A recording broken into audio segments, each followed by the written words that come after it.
Car car car ನೋಡಿ car. ಹೌದು ಸ್ನೇಹಿತರೆ, ಇವತ್ತು ನಮ್ಮ ದೇಶದಲ್ಲಿ, ನಮ್ಮ ದೇಶದ ರಸ್ತೆಗಳಲ್ಲಿ ಕಾರುಗಳದೇ ಕಾರಬಾರು. ಆದರೆ ಈ ಕಾರುಗಳು ನಮ್ಮ ದೇಶಕ್ಕೆ ಮೊಟ್ಟ ಮೊದಲ ಬಾರಿಗೆ ಬಂದಿದ್ದು ಹೇಗೆ? ಮೊಟ್ಟ ಮೊದಲ ಕಾರನ್ನ ಯಾರು ಬಳಸಿದ್ದರು? ಮೊಟ್ಟ ಮೊದಲ ಕಾರನ್ನ ಈ ಭೂಮಿ ಮೇಲೆ ಆವಿಷ್ಕಾರ ಮಾಡಿದ್ದು ಯಾರು, ಯಾವಾಗ, ಎಲ್ಲಿ?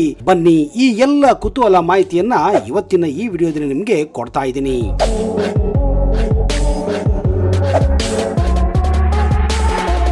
ಇತಿಹಾಸಕಾರರ ಪ್ರಕಾರ ನಾವು ನೀವು ಇವತ್ತು ಬಳಸುತ್ತಿರುವಂತಹ ಗಾಲಿಗಳನ್ನ ಸರಿಸುಮಾರು 4000 ವರ್ಷಗಳ ಹಿಂದೆ ಮಾನವ ಕಂಡು ಹಿಡಿದುದೆನ್ನುವ ಮಾಹಿತಿ ಇದೆ.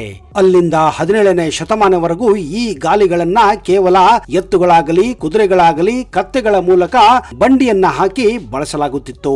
ಆದರೆ ವಿಶ್ವದಲ್ಲಿ ಮಾನವನ ಬುದ್ಧಿಶಕ್ತಿ, ಮೆದುಳು ಬೆಳೆಯುತ್ತಿರುವ ಹಾಗೆ ಅವನ ವಿಚಾರ ಶಕ್ತಿಗಳು ಕೂಡ ಬೆಳೆಯಲು ಆರಂಭವಾಗುತ್ತವೆ. ಹಲವಾರು ವಿಕಾಸಗಳಿಗೆ ನಾಂದಿ ಹಾಡಲಾಗುತ್ತದೆ. ಉದಾಹರಣೆಗೆ ಬೆಂಕಿ, ಕಬ್ಬಿಣ, ಲೋಹಗಳು ಹಾಗೂ ಇನ್ನಿತರ ಸಂಶೋಧನೆಗಳು ನಿರಂತರವಾಗಿ ನಡೆಯುತ್ತಾನೆ ಇರುತ್ತವೆ. ಮನುಷ್ಯನಿಗೆ ಊಟ, ಮನೆ, ಬಟ್ಟೆ ಹೇಗೆ ಇಂಪಾರ್ಟೆಂಟೋ ಅದೇ ರೀತಿ ಒಂದು ಕಡೆಯಿಂದ ಇನ್ನೊಂದು ಕಡೆ ಹೋಗಲು ಮನುಷ್ಯ ಹಲವಾರು ರೀತಿಯ ಸಂಶೋಧನೆಗಳನ್ನು ಮಾಡುತ್ತಾನೆ ಇದ್ದ.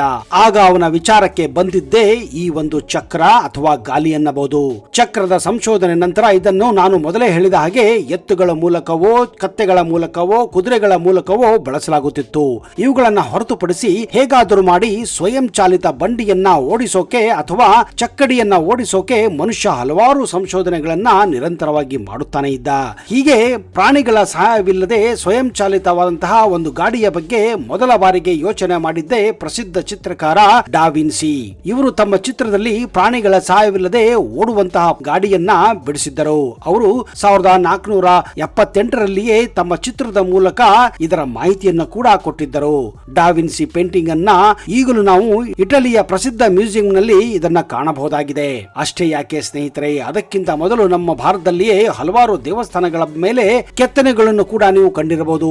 ನಮ್ಮ ಇತಿಹಾಸ ಅದಕ್ಕಿಂತ ಮೊದಲು ಈ ಗಾಡಿಗಳ ಬಗ್ಗೆ ಸಂಶೋಧನೆ ಮಾಡಾಗಿತ್ತು. ನಿಮಗೆಲ್ಲ ಗೊತ್ತಿರುವ ಹಾಗೆ ನಮ್ಮ ರಾಮಾಯಣದಲ್ಲಿ ಪುಷ್ಪಕ ವಿಮಾನದ ಬಗ್ಗೆ ಕೂಡ ಮಾಹಿತಿ ಇದೆ.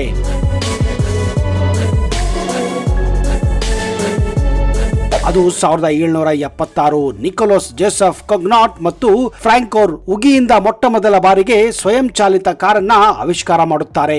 ಆದರೆ ಇದು ಕೇವಲ ಕೆಲವು ದೂರಗಳನ್ನ ಚಲಿಸಲು ಮಾತ್ರ ಸಾಧ್ಯವಾಗಿತ್ತು. ಅಷ್ಟೇ ಅಲ್ಲದೆ ಈ ಉಗಿಯಿಂದ ತುಂಬಾನೇ ಹೊಗೆ ಕೂಡ ಬರುತ್ತಿತ್ತು ಮತ್ತು ಈ ಒಂದು ಇಂಜಿನ್ ತುಂಬಾನೇ ಶಬ್ದವನ್ನ ಕೂಡ ಮಾಡುತ್ತಿತ್ತು. ಅಷ್ಟೇ ಅಲ್ಲದೆ ಈ ಒಂದು ವಾಹನ ತುಂಬಾ ದೊಡ್ಡದಾಗಿತ್ತು ಹಾಗೂ ವಾಹನವನ್ನ ತಯಾರು ಮಾಡಲು ಸಿಕ್ಕಾಪಟ್ಟೆ ದುಡ್ಡು ಖರ್ಚಾಗುತ್ತಿತ್ತು.